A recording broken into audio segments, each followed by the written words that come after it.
It's compact, it's safe, it's comfortable, everything you want in a new liver. The price, $756,000. From Boston University, here we go. From Boston University Center for Digital Imaging Arts, it's the Post Movie Podcast. I'm Steve Head. And I'm John Black. And on this week's show, we're going to discuss Noah Baumbach's Greenberg and the new movie Repo Man with Jude Law and Forrest Whitaker. And we're also going to take a look at the White Stripes concert film Under Great White Northern Lights and DVD news. Where do you want to start this week, Steve? Let's go with Repo Man. Can I just ask you something? I mean, what do you think keeps a world like this together? It's not magic. It's not. It's rules. It's people abiding by the terms of the deals that they sign themselves. It's rules. You know what's more important than the rules, though? It's the enforcement of those rules. I mean, we got a responsibility, you and me. I mean, what we do, I mean, maybe it's small, I don't know, but it matters. It matters. This won't take long. Did you like it? This is a very complicated one for me because I'm going to say just overall, I ended up loving it. Really? Yes, but there's an explanation. It better be. Let's just say that, like, for lack of a better way to put it, I come into a lot of movies with judgments that I shouldn't have about the type of movie it's going to be and the way things are going to work out and how, I mean, we see hundreds and hundreds of movies, and right. you just get really used to how things turn out and why things happen. And so that's the way it was going with Repo Man. Did you walk in with a good feeling about this or a bad feeling? I mean, did you want to see Jude Law in an action movie? Did you know? I thought it was going to be a waste of time. Yeah? Okay. And I can't wait to hear what changed your mind. Well, I'm kind of at a loss as to how to explain how I became impressed with this film, but I guess I can say that about 3/4 of the way through, and about when you get to the third act, I'll just say there is a change in the nature of the film in terms of where it goes and what became its unpredictability to me. I just didn't think it was going to go this way, this way, this way, and I am astonished that it did. And it changed. What happened in the last third of the film changed what I thought about the film in the first 2/3. Really? I'm pretty sure I know what point you're talking about, and it only emphasized my negative feeling for the movie. Well, so, but wait, before we could get into some huge spoiler territory here as to like why I think all this crazy stuff happened. But we should probably just get back to a general idea of what the movie about. Yes. We can offer monthly installments at an APR of 19.6%, standard for a generic pancreatic unit. Frank Mercer, union manager. I understand you have concerns. Affordability. It's only natural. First of all, let me just reassure you that our credit department will find a plan that fits your lifestyle. And should you fall behind, there is a 3-month grace period. Not until after the 6th day of the 4th month of non-payment will we retrieve the property at our own expense, of course, utilizing our skilled and licensed technicians. Now, I'm not sure what you heard on the 6 o'clock news, but this almost never happens. I gotta tell you, you owe it to your family. You owe it to yourself. It's set in the near future, let's say, where medical science has gotten to a point where you no longer have to worry about if you need a new heart, a new lung, some kind of organ transplant. You no longer have to be genetically compatible with the donor because it's just a mechanized liver, it's a mechanized or inorganic lung. So you can get the transplant you need right away. All you have to do is pay for it. And I think in this future they've mechanized just about every body part. It's just, I think in the particular case of this movie, there's a company called the Union where they specialize in livers. Well, I think that we meet one character who's almost completely rebuilt, except for her lips, as we're expected to believe. Let's see. Pancreas and kidneys from the diabetes. One went bad outside warranty. Had to go black market on the replacement. Liver, stomach and lungs. Thanks to the Q habit. Stop. Flexor dura joints. Billion step warranty. Stop. Ask me about my lips.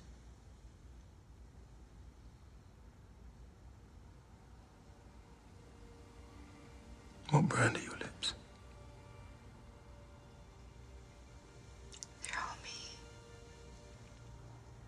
me.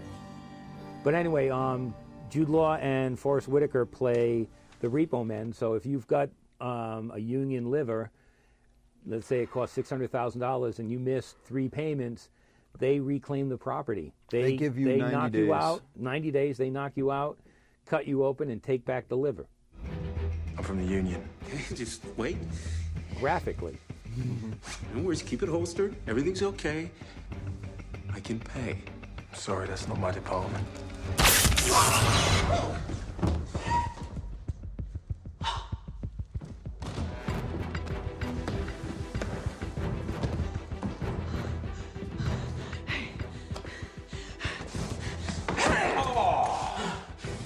Don't you touch me. No need for violence, miss.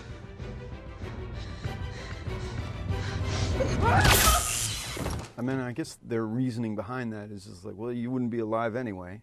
Well, So yeah, we're and going to give you 90 days. If you miss 90 days on your house payment, they take your house. You miss 90 days on your car payment, they take your car. So to them, to the business side, the corporate, the evil corporation, it's the same thing. But on one of his reclamation assignments, Jude Law's character gets injured and ends up needing a new heart, which the corporation gives him. And, with easy monthly payment plans. And things start to spiral out of control when he has a change of heart, literally and figuratively. He has a change of heart and can no longer look at people as just, that's my liver, give it back. He sees the person. He sees the families. He grows emotions about it, and he can't do it, falls back on his he's payments. in a catch-22 situation where the thing with repo men, I mean, even today, is if you don't repossess, if you don't complete the job, you don't get paid. Right. And that is what causes so much trouble. Right, because when he doesn't Jude get Law. paid, he can't make his own payments on his new heart.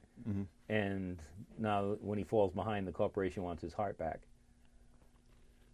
So I'm taking the change of heart that you had about the movie was somewhere after Jude Law grows a set of emotional testicles and starts feeling about these things. Here's what I was trying to figure out. Okay, Jude Law, he's in this relationship with his wife, played by Candace Van Hoolen, and she's such a one-note character. Yeah. I just didn't. There Bitchy. was just a bitch, and their relationship was not anything. It was just this stock, whatever. I didn't feel anything. There was nothing Right. there. But it's supposed to be an important point of the plot where he's going to give up being a repo man because he wants to, be with his family. Right. Even though all they do is fight and snarl at each Right, I other don't every feel time they're that their together. I wasn't feeling his change that Right. he was supposed to be undergoing. He has a 9-year-old son whom he wants to see, and his wife, as we said, is a complete bitch, and shuts him out. He is forced by her to make a decision to choose the job or home life after Forrest Whitaker performs one of these reclamations where they had a cab driver bring the client? The client, to their house where they were having a barbecue, and he took some time out to go remove the liver or whichever body part in the backseat of the car, and she saw this, and she's just like, this is too close to home. You have to make a change. So where I thought the movie was going to end, where you get back at the corporate dude played by Liev Schreiber,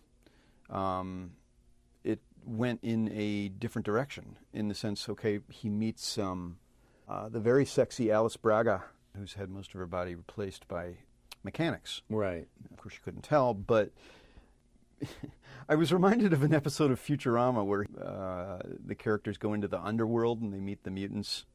But in this case, they go into the underworld and they meet the people who are running from, who have got, their mechanical body parts, and they're running from the Union. There's sort of the underworld, and he's basically living in garbage. He tries to get back in touch with his wife, wants to see his son, has this weird meeting with her on a subway train where he's in the process of being reclaimed himself. I mean, the company's after him, and some screwed up stuff happens. He zaps his wife with one of these electro things. His son does. Or his son does, yes. Yeah. He basically gives the gun to his son. Yeah. And she goes down. She faints. She faints. It just seems surreal. And there's a reason for this. Yeah. And I can't give it away. Well, but I'm telling you, that's what made dear it work listeners, for you. this movie is actually worth seeing. You have to. The problem here is you have to go with it for more than an hour of absurdity. And then, when these reveals happen, it's plausible. No, yes, it is. It is. No. It is. I mean, I think I would love to talk about this from the end. I would love to talk about this from what happened, because this is the tough one. You can't get away with this. No, go ahead, talk about spoiling. it, because what you're going to mention is the point to me that felt like such a cheat, such a cop-out, such a phony ending. But I loved it from a movie point of view. I loved where they took it. They're going from, they're trying to escape. He's trying to escape with what's her name, Alice Braga's character. But I loved the chase, where they took it, going from this place to this, and the scenes of there's really this is a brutal future. There's a lack of regard for, the human body. I mean, you're just like shooting people and decapitations and artful blood splattering everywhere. I mean, I thought in the way that you really loved Ninja Assassin, right, when all this blood was flying all over the place, I was sort of awed by, and granted, it took this couple of plot elements to make me think this, that I was like really impressed. There were some almost Matrix-y like moments. Well, let's do this. Let's. I really want to talk about what happens here in the spoiler situation, and I think you do too. Oh yeah. Okay. Yeah. So if listeners want to stick with us after the close of the show, we'll put that conversation at the end. Okay. And then again, if the big surprise had worked for me like it did you, maybe I'd be able to look back and forgive what they'd put me through. But I can't. I just can't. Okay. All right. We'll agree to disagree? We can agree to disagree. I actually agree with you on the absurd parts of this film, but I was so amused by them and at the ending, and that they could be plausible, that it was like, yeah. Well, it's interesting because this is obviously a movie we both feel very strongly about. So let's encourage readers or listeners to send in what they think. Send us an email, and you don't have to just say John's right, Steve is wrong. Give a little reason for it. Send us a note at postmoviepodcast@gmail.com. And we'll share any emails we get. We'll share as when Steve comes back to it and explains how in the second viewing it was even more awesome. Gotcha. I just hope that we can do this review in such a way that the spoilers just don't ruin things for everybody. Oh, it's part of our job to ruin things. So what's next, Steve? Time now to take a look at what's coming out on DVD for this week. This is the last time you'll ever see me. When forever ends. I know what he did to you. But Bella, I won't ever hurt you. I promise. A new legend begins. Have you ever had a secret you couldn't tell anyone? Jake, run! On November 20th, the Twilight Saga continues. I better go. Got a vampire to kill. Twilight New Moon. Yeah. Which I have not seen. Really? But, my sister Caroline loves Twilight so much, and she'd probably find it just amazing that I have not seen either of these films. So you didn't see the first one? Didn't see the first. Didn't really. And you call yourself a critic? I take that back. I take it back. I saw the first one in pieces. Yeah. Having rented it. And you kept nodding off? Yeah. I saw like 45 minutes of it. New Moon's not going to help that. He protected her from being hit by a car door or something, and yeah. And then after that, You know, it's almost unfair. I don't know. They go back to the house. They walk around the house a few times inside, and it's a really nice sort of minimalist house on the lake. And then they jump around the trees. Yeah. You didn't miss anything. Okay. It's pretty much all that happens.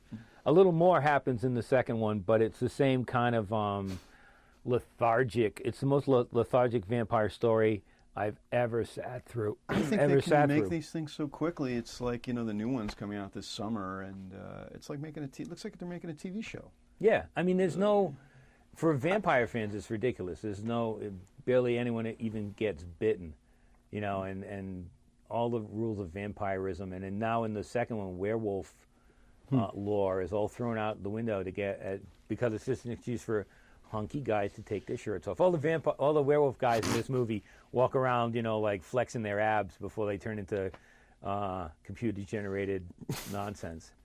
It's just, you know, this movie's not for me. I went to see it because it's my job. I beat up on it in a review because it's my job. I wouldn't waste my time on it. I'm amused by the insanity around it. You know, I think I remember going to go see a screening, and they were going to do a preview of New Moon that night, and all the girls, just hundreds of them, just lined up all the way down out to the front of the theater at Boston Commons for the preview. I was just like, wow, man. I was like, I'm old. That's a draw. I'm too old. Yeah. I'm too smart, too. You know, but there's a part of me that it's like, I'm also like, you know, cool. Well, yeah, the girls are doing this is cool. You know, when I was a kid, girls weren't doing this kind of thing for a movie, and they weren't around. They weren't in the comic book shops. They weren't. Really, there weren't girls in the comic book shop? Not the ones I went to. That's amazing. It was so in a way I'm like, yeah, man. Well, you know, that's what I mean. It's not for me. Senseless to beat up on it a second time. You know, I'm not going to review the DVD release. I didn't request it for a review copy. Just let it go. So what else is there? Fantastic Mr. Fox. Now here's one I would love. I would see. It's just a delight. I am fascinated by the book that they came out on the making of this. It's a huge coffee table book. It's just beautiful about that Wes Anderson wrote. I mean, it's not lengthy. It's mostly artwork and stuff like that. But the design and the style behind Mr. Fox is quite neat. Yeah, quite neat. This book is done in sort of a, I imagine it being a coffee table book for the New Yorker Upper East Side set, and probably what, 60, $70 bucks, yeah. Yeah, well, I think it was $35, but still, it was nice. On a film critic salary, that's a lot. I could buy 2 copies of New Moon for that.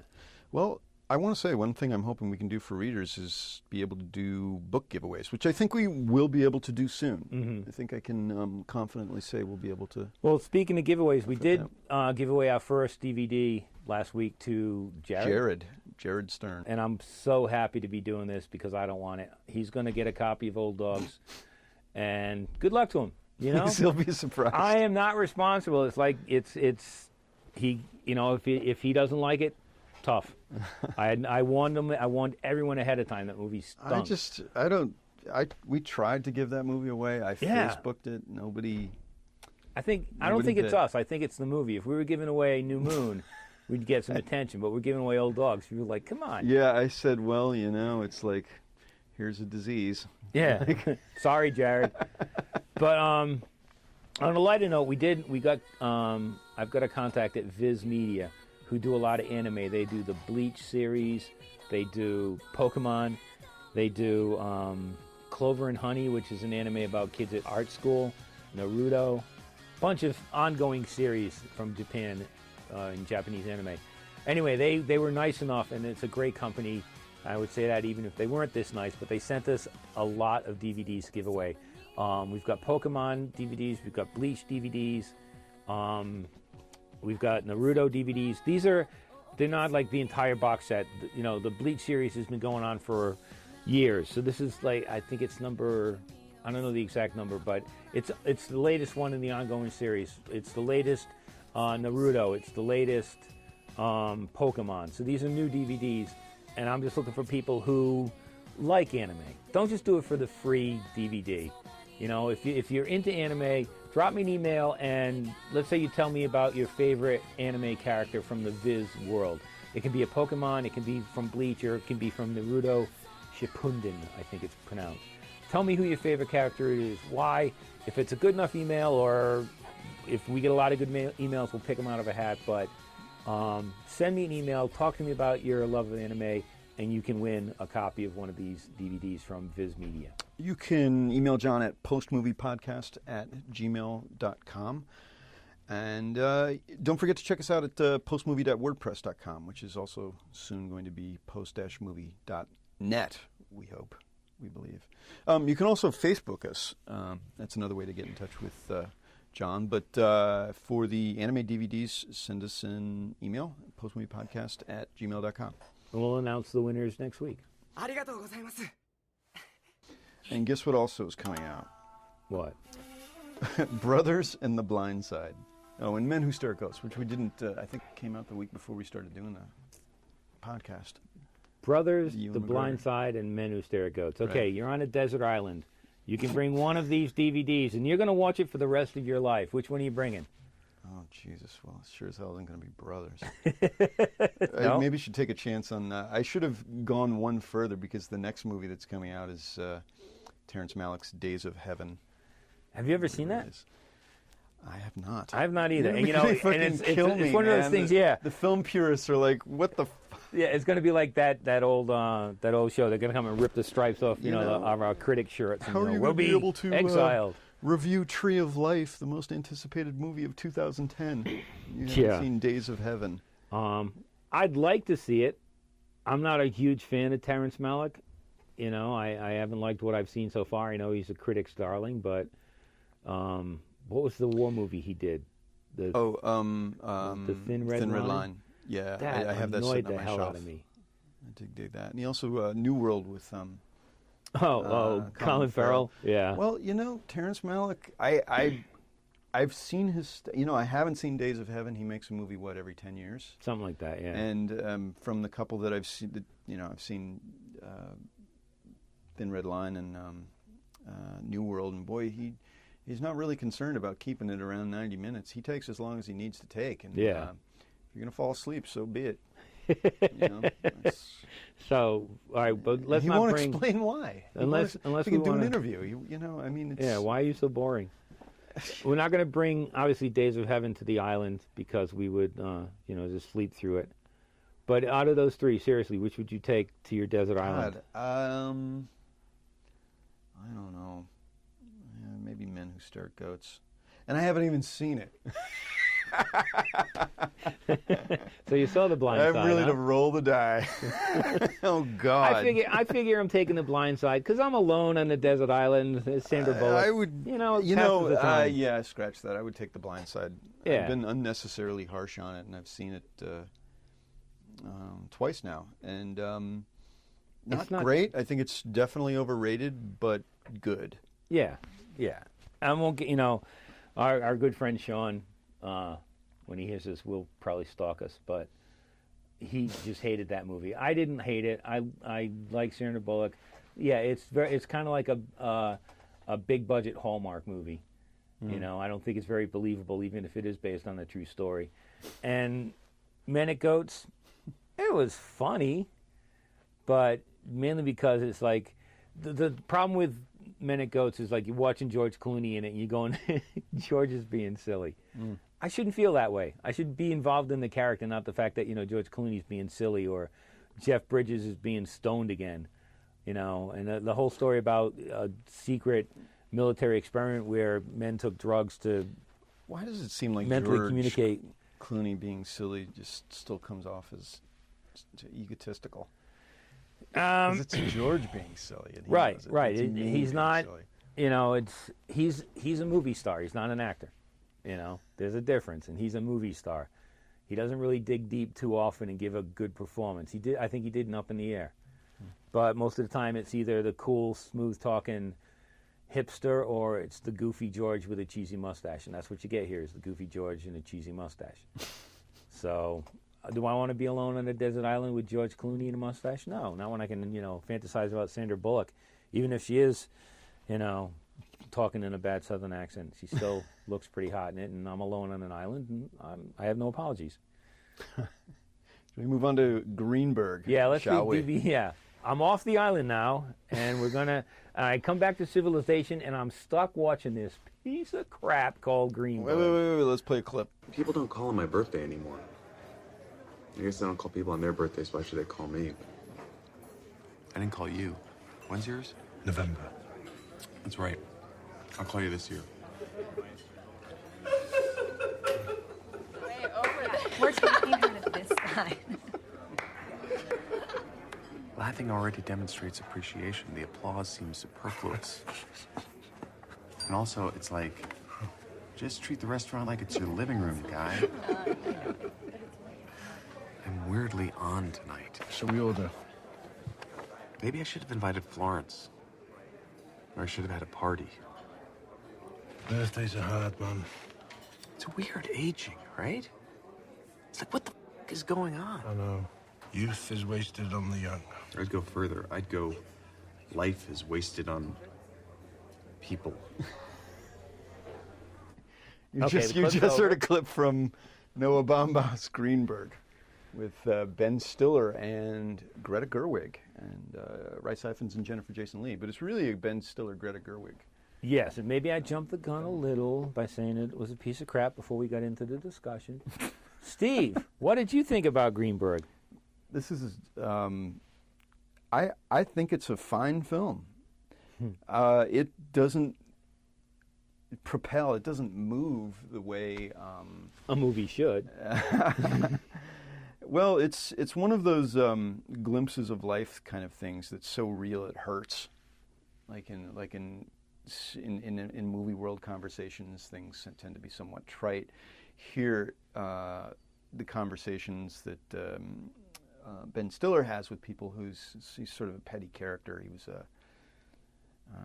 dare I say, nebbish about about just minuscule things in life that it's just painful. The thing about you kids is you're all kind of insensitive. I'm glad I grew up when I did, because your parents were too perfect at parenting. All that Baby Mozart and Dan Zane songs. You're so sincere and interested in things. There's a confidence in you guys that's horrifying. You're all ADD and carpal tunnel. You wouldn't know agoraphobia if it bit you in the ass, and it makes you mean. You know, you say things to someone like me who's older and smarter with this life air. I'm freaked out by you kids.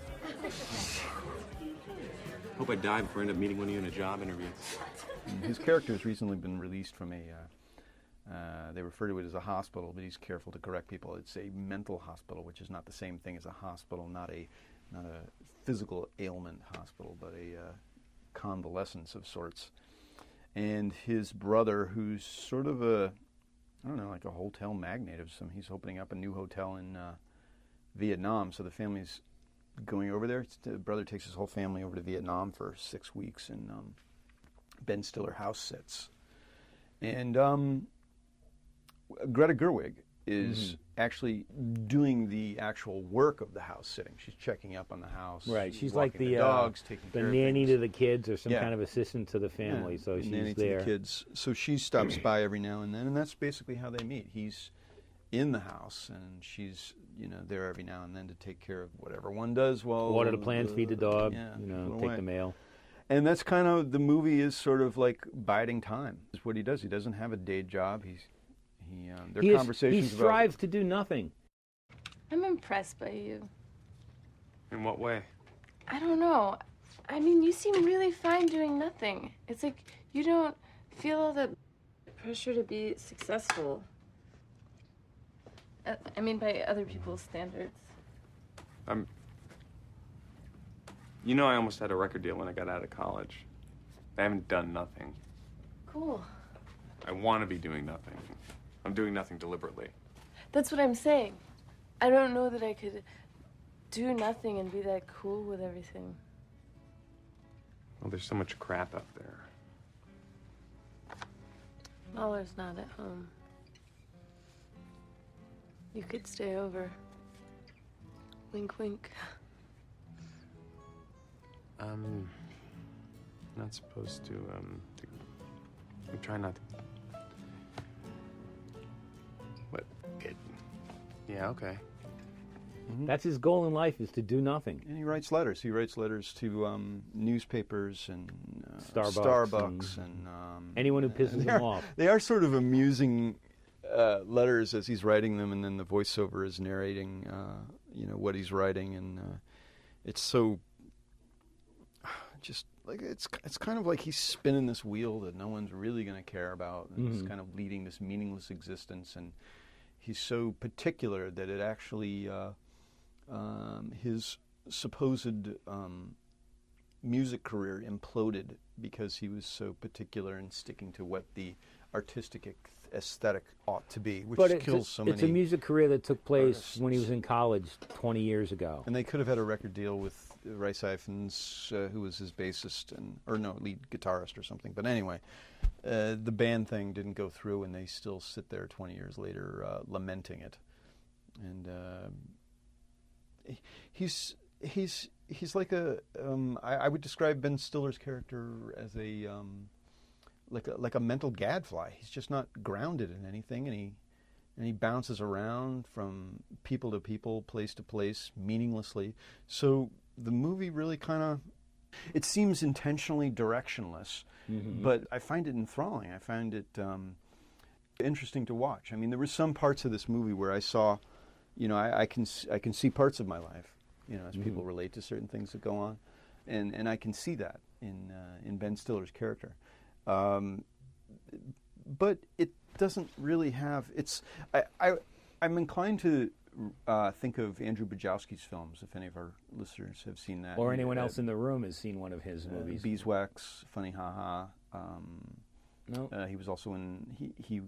Anyway, he has this theory about endings, wherein he just ends his movie. It doesn't have to end in a way that the audience is supposed to expect it's going to end. Right. It just ends. It's just you open the window at the beginning, you close the window at the end, and it ends. And that's what this is sort of like.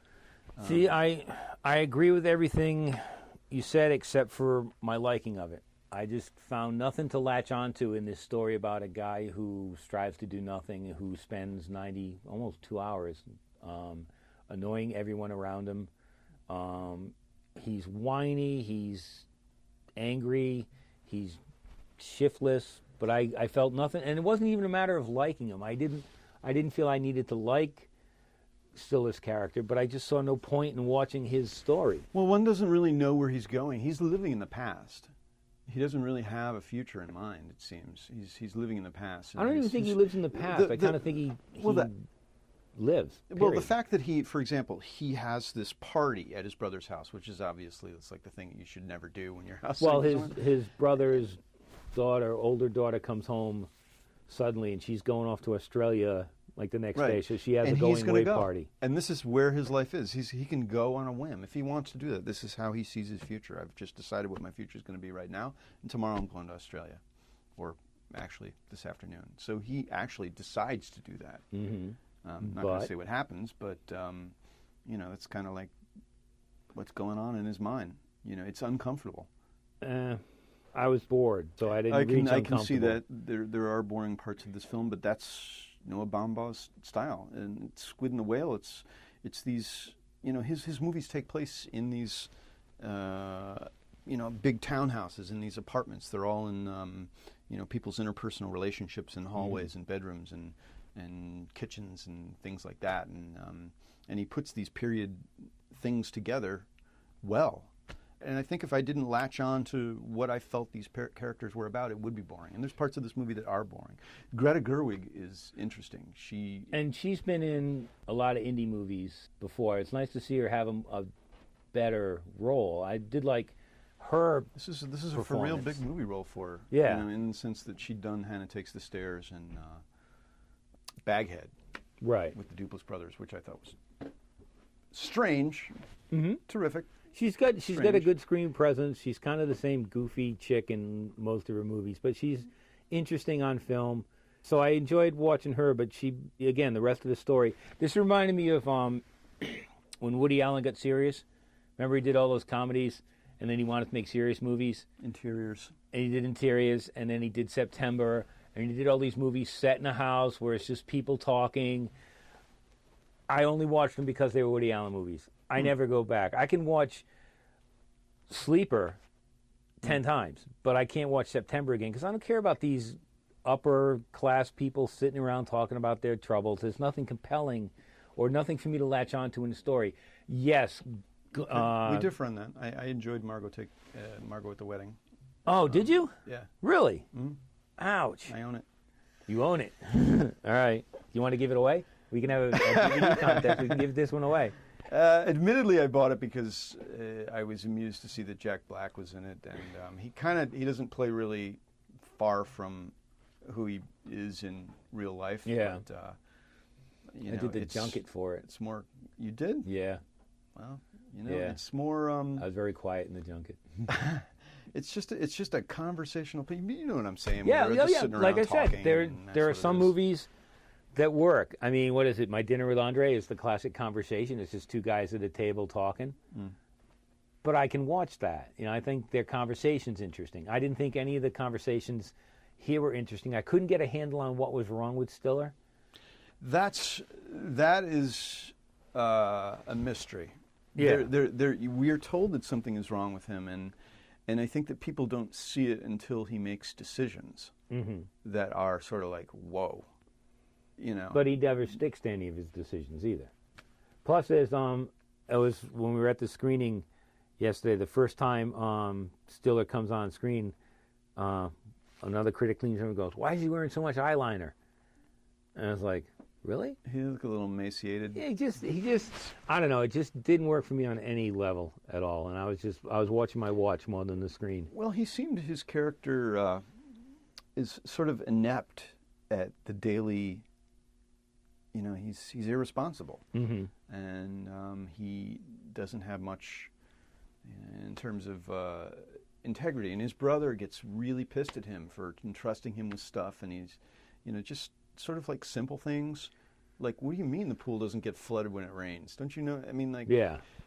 So his brother is sort of hot-tempered in conversation with him, and I guess, reading into that, you can just see a history of like, what the hell's going through your mind, decisions. Well, I think the script just piles on events just to show us how he'll react, whether it's, the dog gets sick. How's he going to deal with that? Mm-hmm. Greta's character gets sick. How's he going to deal with that? All these things that, keep piling on. And this is a guy who, when he's asked to come up with a shopping list, can only think of whiskey and ice cream sandwiches. Mm-hmm. So he doesn't have any skills, but they keep shoveling stuff on him, like, almost pointlessly to me, just to show us it's like, you've got a rat in a cage, let's, electrify the floor to see what happens, where he runs, what he does. Give him a pellet, give him a shot. It's an interesting analogy, I guess, in a way that Ben Stiller in The House is kind of like that. Yeah. I was also intrigued by the thought that this is sort of a story that Jennifer Jason Leigh came up with, and she also has a supporting role in the film. And it takes place in L.A., in the suburbs of L.A., and I think that, it's...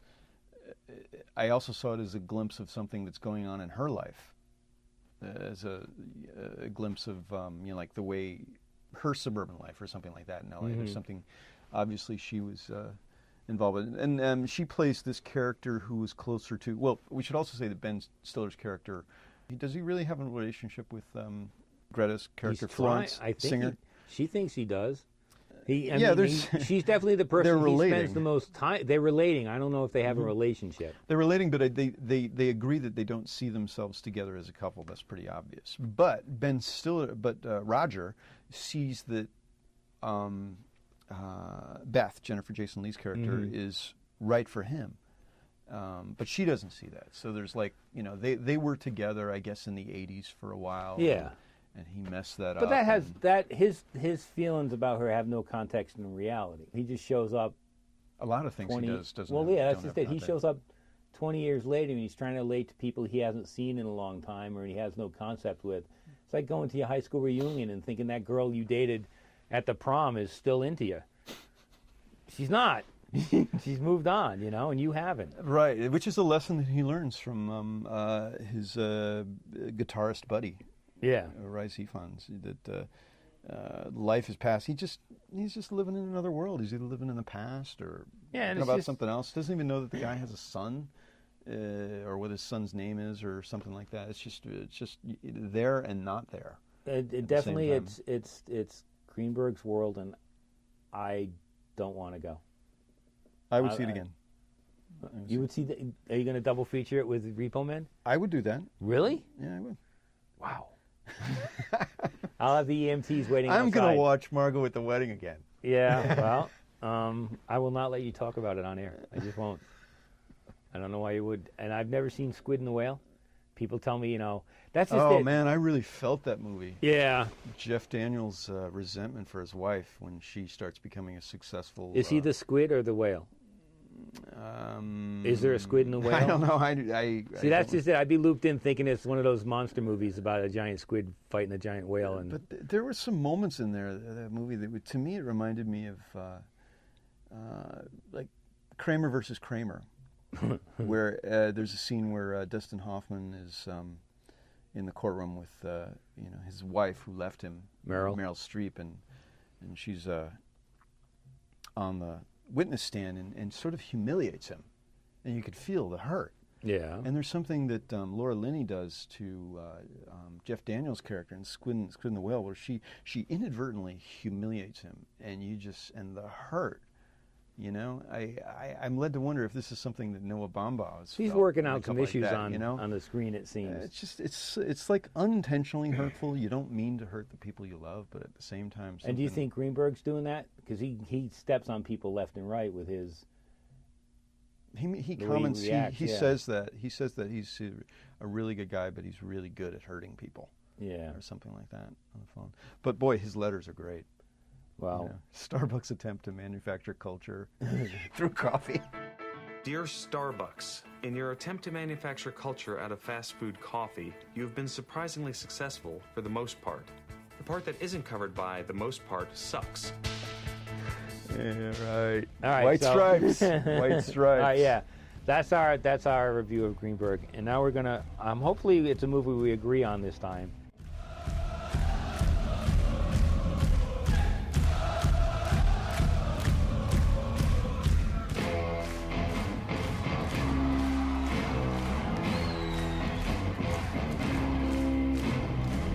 If you listen to a White Stripes record, there's a lot of different types of songs and personalities happening. Your brain starts to forget there's only two people doing it. And it's the documentary about the White Stripes called Under Great White Northern Lights. And why is it called that? Because Jack and Meg have decided to take their circus to every province in Canada, albeit however small, the saloon, bowling alley, pool hall, public bus,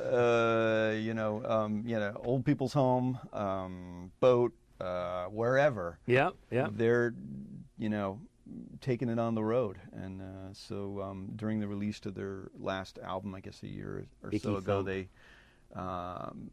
went all through the Great White North, west to east, and they documented it.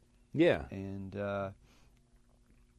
it's great concert footage. Yeah, it's great concert footage, and then you get the periodic interview that offers some insight into who they are and how the band kind of started. The particular insight being that they're a band perhaps that started on lies. They had an intent that was to create this image that was the red, the white, the lollipop candy cane sort of color, brother sister thing, all of which wasn't.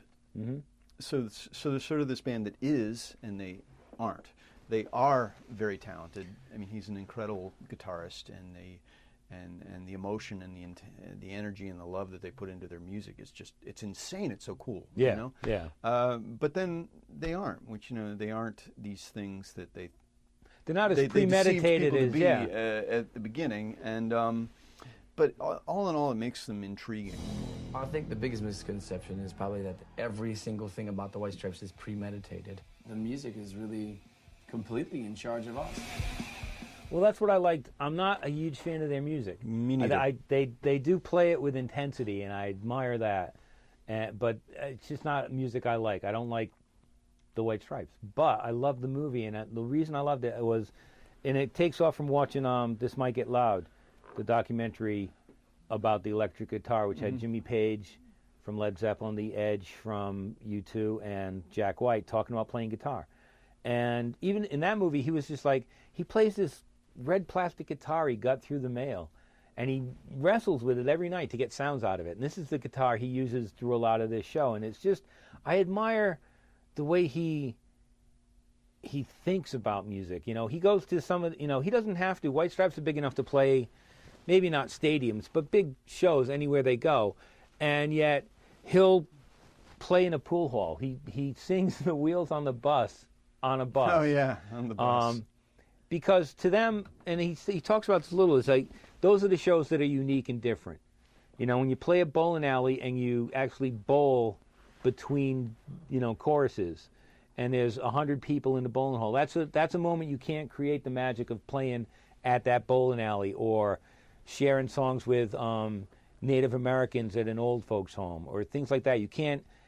And the way he talks about what that means and what his music means is really interesting and impressive to me, much more than actually listen to the band. He does talk a lot. Oh yeah, and then the other thing is, he's also self-conscious about that. And Meg, his sister, the drummer in the band, not really sister. You said that with quotes. Yeah, she talks so quietly, they actually have to subtitle her. Every time she talks, she's subtitles. She mumbles, and at one point there's a scene where it's driving him crazy that she won't even, when he asks what she said, she won't repeat it louder. You know, it's like he gets really frustrated. You know, he goes, you know, this is what it's like to be with a quiet person. But finally, she's a hell of a drummer. I wasn't on my game tonight. Yeah, she's a hell of a drummer. She's a big part of the music they make. As Seinfeld would say, she's a low talker. Yes, she's a definite low talker. But again, that's somehow she's compelling. You know, she stands up. She is. Well, my brother made the comment while we were watching it that she in a sense is a drummer like no other. In that, I think she, in this movie, in the documentary, as you're with them for, you know, more than an hour and a half, she's a visual irony. She's willowy. She's you know, her head flops back and forth. You see, it's a lot of her form on the drums is unlike any other drummer. You know, it's not wild and you know, all over the place. You know, jamming. It's you know, she's about the punches, which is the White Stripes sort of thing. It's you know, she's not about to go on the snare drum. It's punchy beat, and her visual style is like it's like an irony. Her sitting behind the drums and being all willowy and stuff like that, and just going like this, you know, with her drumsticks keep flaring out in a V. It's a style that you don't see from other drummers, so it's visually entertaining. Yeah, and then you offset that with him. Who Jack White being he's a man possessed when he plays. He is. He's just so good, and there's just nothing more entertaining than watching somebody that's so damn good at and what so they're doing, passionate that about their it. Mistakes are fun. You know that where they're going. There's some scenes. There's a moment that during Icky Thump towards the end where you know where they take the song away from where it is on the album, and it becomes something of a jam session, which is fun. Right. You know, and he fucking rocks it in a way that makes you feel like, yeah, that was fun to feel. You know, and the movie has that. And I like at one point he talks about the stage setup where he puts he'll play organ or piano or other instruments, and he puts them far enough away from on the stage that he has to run to get there to play it in the song. He's always challenging himself. You know, it'd be easy to just stand there and have the piano next to him, but no, he puts it across the stage, so he has to run and play it. There are microphones set up all over the stage. Yeah, I noticed that. You know, sometimes he's singing just at Meg, and sometimes he's singing with his back to the audience. They have the mic set right up in front of her drum set, so he's basically singing to her. Yeah. And then there's the other one over here by one of the organs, and there's the other one up front. So he's got their FaceTime opportunities. And then there's some moments during the sets where she puts the drum away. She'll just be there with the tambourine, the big bass drum and stuff. It's an interesting on-stage relationship that they have. And off stage too, when they have to. Oh, absolutely. And I just like, which is both in black and white. Yeah. You know, the way it's filmed. They open the film with a concert they do in Toronto.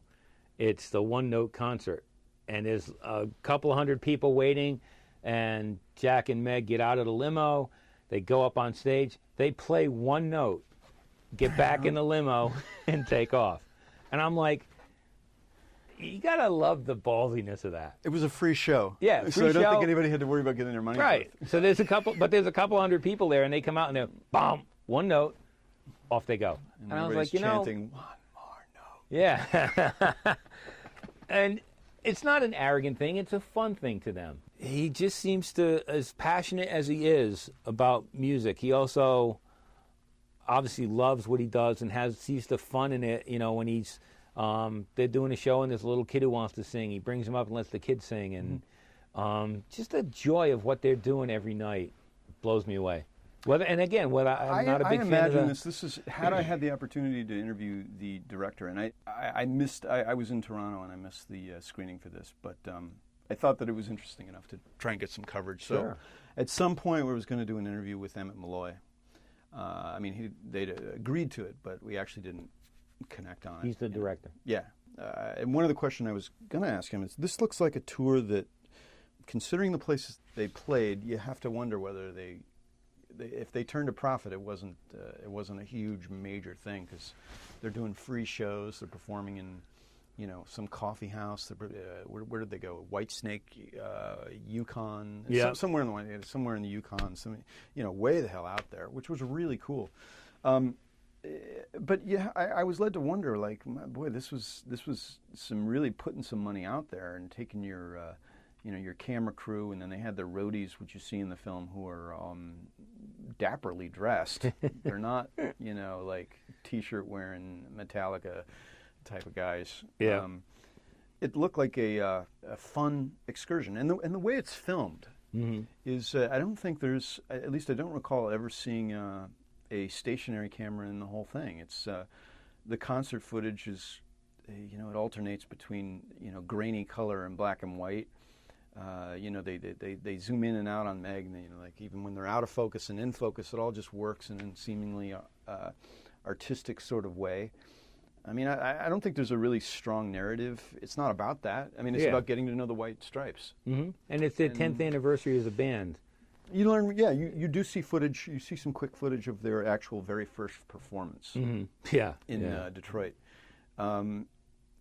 So fans are gonna, dig it. It's not a, and it's fans will dig it. But I think it's also a great movie for people who, like me, don't listen to the White Stripes. I listened to one album. I was like, I don't like this, but it was from watching the This Might Get Loud documentary. I started to get interested in Jack White. So I would go even if you're not a fan of the band. Well, that's sort of what happened with me and my brother. I watched it twice. It's where they go in the movie. Mm-hmm. With a concert film like this, I personally find live performances easier for me to become I can become a fan of the band easier through the live performances as opposed to the studio takes. And the way they did stuff live here makes you appreciate their artistry. Mm-hmm. They're real musicians. Really, like he says, there's really talented. The White Stripes, because of what they've set up as their legend or their story, they're in a box, but it's what they do inside that box every night. They go out without, maybe the stage is set up a certain way and the colors are all there and they have that image, but they never walk out with a set list. They never walk out with a plan of what they're going to do. It's just like whatever hits them to play. Yeah, it's just between the two of them. Yeah. So it's pretty easy communication. Because you've seen concerts where, I saw The Who and there were 4 guys on stage doing their own thing. There was no communication between anyone.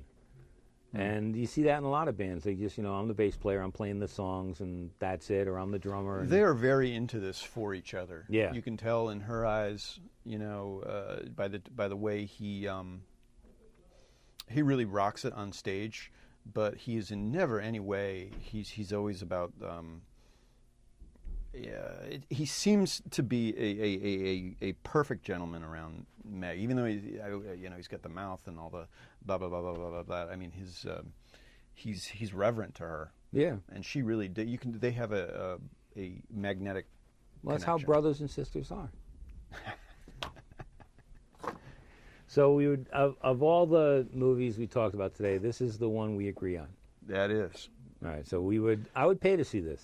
I would like to see it on the big screen. I would like to see it on the big screen too. So hopefully the Brattle will bring it back. Unfortunate that they cancel. I think they canceled the screening. I don't know. That's where I found out about it. I Netflixed it and you watched it on demand, so it's out there for people. Yeah, I would love to see this on the big yeah. screen. Ned, please book this at the Brattle.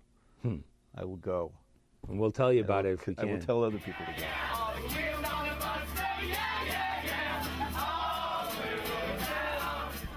So is that it for this week? I think that wraps it up. So let us know what you think of the show. Send us an email at postmoviepodcast@gmail.com. And don't forget to check us out online at postmovie.wordpress.com and on Facebook. Definitely check us out on Facebook. Until next week, I'm Steve Head. I'm John Black. Adios. You're killing me coming in the front like that. I got guys trying to make sales out there. I don't need you on the floor spooking clients, all right? We want them buying, not thinking. 6 paid in fulls this week. You know what that means? No, what, Frank? They see you, they start turning down the loans and coming up with the cash. We don't make money when they pay in full, right, pal? What do you got? Liver. What's that? Liver. What are you, hanging out at AA meetings? There is a moment where Jude Law is effectively reclaimed. Mm-hmm. The union catches up with him. And they subdue him in, I don't remember if it's his apartment, but whatever. For all intents and purposes, he's been caught. And jumping forward to the end, what happens here is, we don't know this, what makes everything, all the craziness that happens after this scene, all the, oh my God, I can't believe that she's putting herself through this. Oh my God, they're actually thinking that they can, break their way in here. And, oh my, this guy's still alive. Yeah. This is all happening. Completely implausible way. You will be laughing at the screen, as a number of people were at the screening. Oh, I was. Okay, so what makes this plausible is in the last couple of minutes of the film, after they're Forrest Whitaker and Jude Law buddies, they've defeated the corporation. They're right, they out break on the into the beach main with a pina computer, colada. which looks like Hal. Yeah, they blow it up. They get away with it all. There. All of a sudden, the screen fizzes out like a computer. Everything backs up, and you've now been shown that Jude Law wasn't implanted with a heart; he was implanted with a new brain. Right, that the corporation controls. In. It's kind of like they replace your brain with pleasant videos, and you just this was the new stay product in a coma. This was basically the new product they were working on. Right. So none of the last half hour of the movie happened outside of Jude Law's mind. And if you, through all of the absurdity, I think if you were attuned to the type of guy that Jude Law's character Remy is, the violent life that he's seen, all the he's been in the military with Forrest Whitaker's character, all the garbagey stuff that he's done in his life, it sort of makes it this last half hour of the film, all the craziness, all the like the animal parts of a human instinct, subconscious, building this story that is shown in the last half hour of the film, made it plausible. I mean, he wasn't just trying to save Alex Braga's character. He wasn't just trying to help repair her, get her away. His interaction with her was blood and sex. And the way that the camera saw her was the way that he built this up in his mind, which was at the same time violent, but it was also sexual. Yeah. And it was so absurd that you will laugh at the screen. You're like, I can't believe this is happening. But in truth, it wasn't. It was this weird. Well, it was all in his head. It never really happened. Yeah, it was this Vanilla Sky situation. Well, but to me, that was such a total cop-out on what we've been put through for the last half hour. You could see it as a cop-out, but you could also see it as an opportunity to put some really weird stuff on that. And I was like, wow, I thought this was going to be standard. This went nuts. My problem stemmed from before that when Jude Law, wakes up after his injury, has a new heart, realizes he's part of the corporate problem now as well as the corporate solution. My problem was I didn't believe that for a second when he suddenly can't stomach. I mean, we've spent 20 minutes, a half hour of this movie watching him gleefully shoot people, slice them open, reach in, yank out their guts. It's just another day at the office to him. And then when it happens to him, he's supposed to have this big change where suddenly he can't do it. I didn't believe that for a second. So I started disliking it then. And then I go through all this stuff, and it's funny, you mentioned the ninja assassin, which I did love. And it was probably more violent than this. There are some amazing, gasping deaths in this movie. Like, holy man. There's a lot of slicing and opening and scalpels and guts and way too much for what I think the story needed. I mean, Ninja Assassin, look at the title. But it wasn't real. It wasn't real. That's just it. At the end, this was his idea of this was his fantasy revenge. Yeah.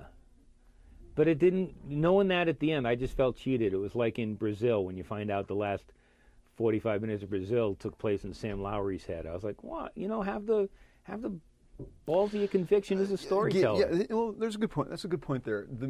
Getting back to everything before the spoiler, if we want to put this back in.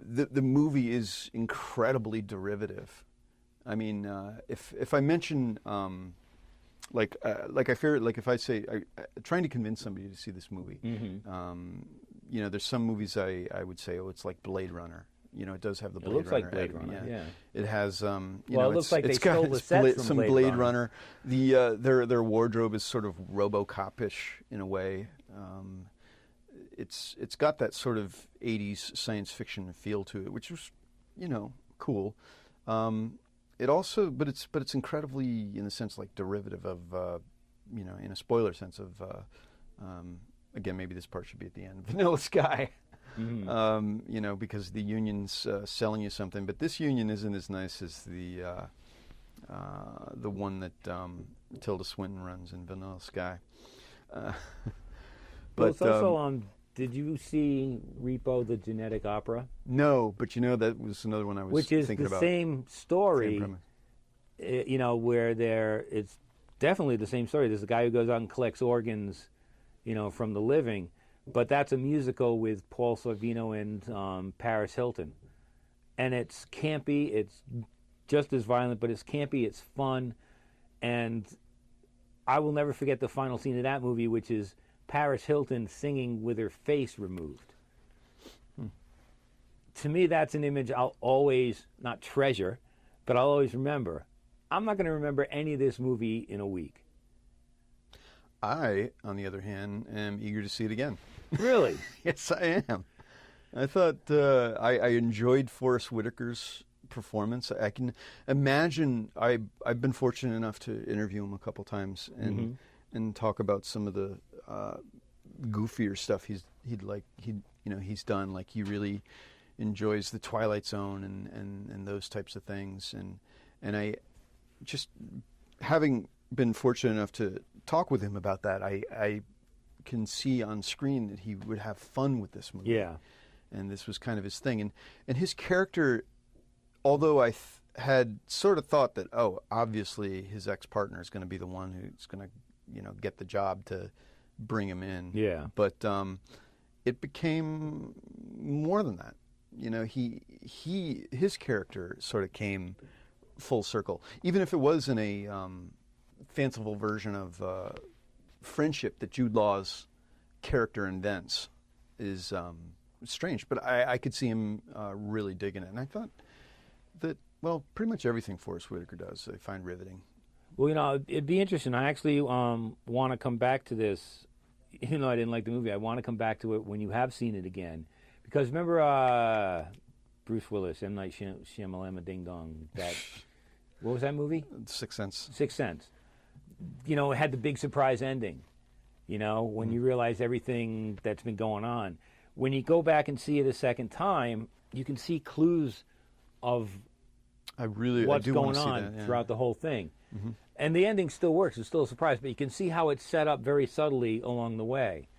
I'll just be curious if you see the second time, knowing what the big surprise is going to be, if when the dream or the imaginary inside of Jude Law's head scenes begin, if you can see anything in there besides the way the violence is turned up to 11, and they're reaching inside of each other, and I mean literally reaching inside of each other. If any of that is somehow gives it away, or if there's any kind of any subtle, I don't think there's a subtlety to it, but any kind of clue, that any reveal that's going to make the ending work better or not. But I found it so entertaining in the sense that it was funny in its absurdity, and then it became plausible. And then that scene where the 9-year-old operates on Alice Braga's knee.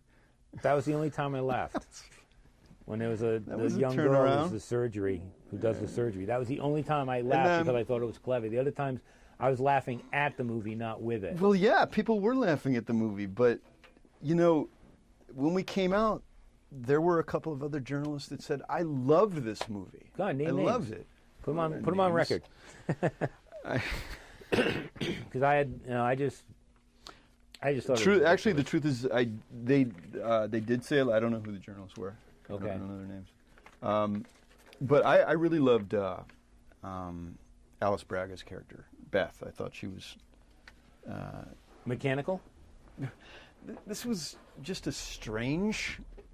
This was a strange character. It was a strange thing. It was the way she and Jude Law relate is completely strange, and maybe it doesn't work, but in his fantasy world, it works. Yeah. Because I guess anything could, and the other part where his wife goes down on the subway and nobody reacts, this is just like, he dreams this. This is like he's living in some sort of lucid dream. Yeah. But you don't know that when it's happening. No, you don't. And you don't. So That's so why it's ridiculous. just so ridiculous.